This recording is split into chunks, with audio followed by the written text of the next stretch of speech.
안녕하세요. 지금 오늘 또 해볼 얘기는 제가 이제 학생들이 개학을 하기 시작을 했고 고3들은 이미 개학을 했고요. 그 다음에 고등학교 2학년들이나 1학년들 같은 경우에는 이제 다음 주 수요일 정도에 개학을 하는 걸로 나오고 있습니다. 그래서 학생들이 지금까지 한 몇 달인지 정확하게 기억은 잘 안 나는데 한두 달 정도를 온라인 강의를 했죠. 온라인 학습을 통해 가지고 학교를 가지 않고서 집에서 학습을 좀 하기는 했는데 대략 한 달 정도 된 것 같기도 하고요. 어쨌든 그렇게 하는 동안에 어떤 점이 좀 부족했고 어떤 점이 좀 좋았는지가 궁금해서 제가 마스크를 끼고 지금 방송을 하는 거는 누군가 한 명을 더 불렀다는 얘기 같은데 학생을 직접 현장에 있는 학생을 불러서 한번 인터뷰를 해보도록 하겠습니다. 그래서 해운대에 있는 모 고등학교의 학생을 한번 불러보도록 할게요. 잠깐만요. 저는 이제 이 자리를 좀 옮기고 이제 여기에 학생을 준비합니다. 간단하게 자기소개를 좀 부탁드리겠습니다. 저는 부산에 있는 일반고에 다니는 2학년 한 남학생이고요. 익명이네요, 익명. 네, 익명으로 네. 하겠습니다. 자, 그러면 제가 한번 질문을 좀 해보도록 하겠습니다. 일단 언제부터였죠? 코로나. 계약을 실질적으로 이제 온라인 강의를 시작을 한 게 한 달쯤 됐나요? 네네네. 한 달쯤 정도. 그럼 한 달 동안 이제 온라인 수업을 하면서 제가 아까 전에 미리 촬영 전에 조금 물어는 봤습니다. 사전에 질문을 뭘 할 거다라고 얘기는 좀 해놓은 상태고요. 그래서 한 달 동안 하면서 온라인 학습에서의 어떤 장점과 단점에 대해서 간단하게 좀 얘기를 해달라 그랬고요. 촬영 섭외하는데 굉장히 좀 힘들었습니다. 그래서 일단은 장점과 단점에 대해서 좀 간단하게 얘기를 좀 해주십시오. 일단 제 개인적인 의견인데 장점은 네. 일단 개인의 시간이 늘어나는 게 일단 절대적으로 맞는 것 같고 그에 따라서 어떤 일에 대해서 뭐 도전하거나 이럴 시간이 많아진 것 같아서 일단 좋긴 좋습니다. 네네네.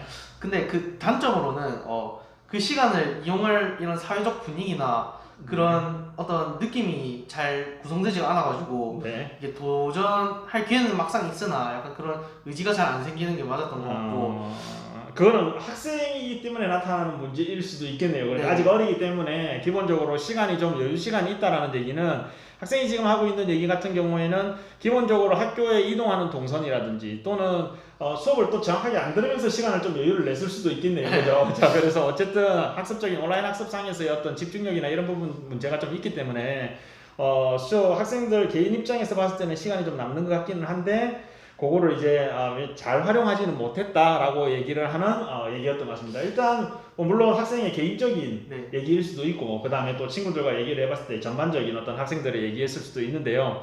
따로 뭐 하고 싶은 얘기가 있나요? 또 한 가지 더 네. 단점이 있을 수 있는데 이거는 개인적인 게 아니라 좀 약간 사회적일 수도 있는데 네. 일단 방학이 짧아지는 건 맞잖아요. 네. 이번 이 사태로 인해서. 네. 그래서 예를 들어서 공부를 좀 중학교 때 많이 한 친구들은 네. 선행이 일반적으로 많이 돼 있을 텐데 네. 그 안 한 친구들은 그 방학에 저희는 선행을 하잖아요. 물론 일단 정부에서 뭐 하지 말라고 하지만 선행이라는 표현보다는 그러면은 빠진 학습, 좀 네네. 부족한 학습을 채운다 정도로 얘기를 그쵸. 할게요. 네네. 그렇게 되는데 네. 그런 면에서 일단 그런 학생들을 오히려 더 손해가 보는 게 일단 맞긴 맞는 것 같아서 일단 방학에 대한 그런 약간 그게 부족할 것 같아요.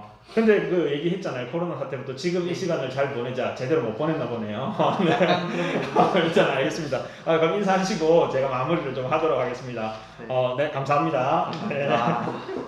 그래서 일단은 친하게 지내는 학생한테 이런저런 인터뷰 내용을 좀 들어봤는데요. 워낙 카메라를 좀 부끄러워하는 편이라서 뭐 막상 해보면 저도 엄청나게 많이 부끄러워했거든요. 그래서 막상 해보면 별거 아니다라고 얘기를 해서 이제 섭외를 좀 한 겁니다. 그래서 전체적으로 학생들의 이제 얘기를 좀 들어보게 되면 기본적으로 코로나 때의 어떤 온라인 강의 학습에 있어가지고 이 집중력은 좀 떨어졌다라고 얘기를 해요. 그리고 몇몇 이제 학교 선생님들의 어떤 수업적인 방법이나 이런 부분에서 어떤 부족한 점들도 많이 어필이 되고는 있습니다. 그래서 뭐 온라인 강의 누군가 녹화했던 내용을 그냥 털어놓는다든지 이런 식으로 그냥 수업을 진행한 경우들도 많았기 때문에 전체적으로 학교에서 가져야 되는 어떤 사회성적인 부분의 교육이라든지 또는 이런 부분은 당연히 부족해지는 건 맞지만 학습적인 역량이나 이런 부분에 있어서도 좀 많이 부족하다라는 얘기. 특히나 뭐 요즘은 사교육이라든지 이런 것도 많이 학생들이 접하고 있고 또 그 다음에 조금만 쉽게 하면 어떤 온라인 대형 업체에서 진행 중인 유명한 강사들의 수업도 많이 듣기 때문에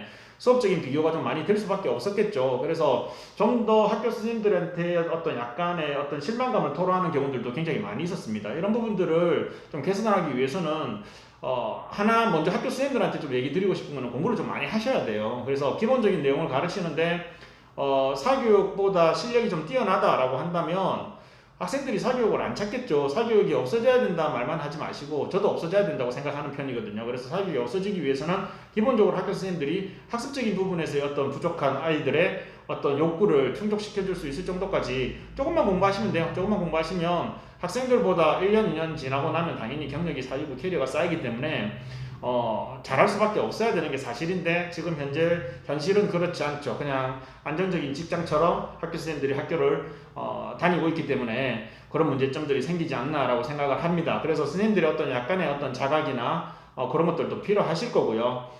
나머지 부분들에 있어서는 앞으로 저는 생각하기에 이 온라인 학습이라고 하는 부분이 우리 생활에서 굉장히 많은 부분을 차지할 거라고 생각을 합니다. 그래서 학생들한테 간혹 강의를 하거나 얘기를 하게 되면 이런 부분에 대한 어떤 익숙함, 그 다음에 그 시간을 잘 활용할 수 있는 방법, 이런 부분들, 그 다음에 개인적으로 학습이 진행되었을 때 온라인 강의를 어떤 식으로 활용해야 되는 부분까지도 늘 항상 얘기를 하는 편입니다. 그래서 조금 더 앞으로 다가올 시대는 코로나 이후에도 마찬가지겠죠. 이런 온라인이나 비대면 이런 강의, 회의, 기타 등등 모든 것들이 많이 발전하게 될 겁니다. 그래서 이런 소프트적인 부분이라든지 아니면 이런 컨택에 관련된 기술적인 부분들 뿐만 아니라 학생이나 어떤 거기에 대한 어떤 부분들을 같이 이용을 하는 사람들의 어떤 의식, 이런 부분들도 굉장히 중요하다라는 것을 한번 얘기하고 싶어서 학생을 인터뷰를 좀 하게 되었습니다. 일단 얘기는 좀 더 정형화를 시켜서요. 제가 필요한 부분들이 있으면 다음에 한번 또 내용을 올리도록 하고요. 오늘은 여기까지 얘기하도록 하겠습니다. 감사합니다.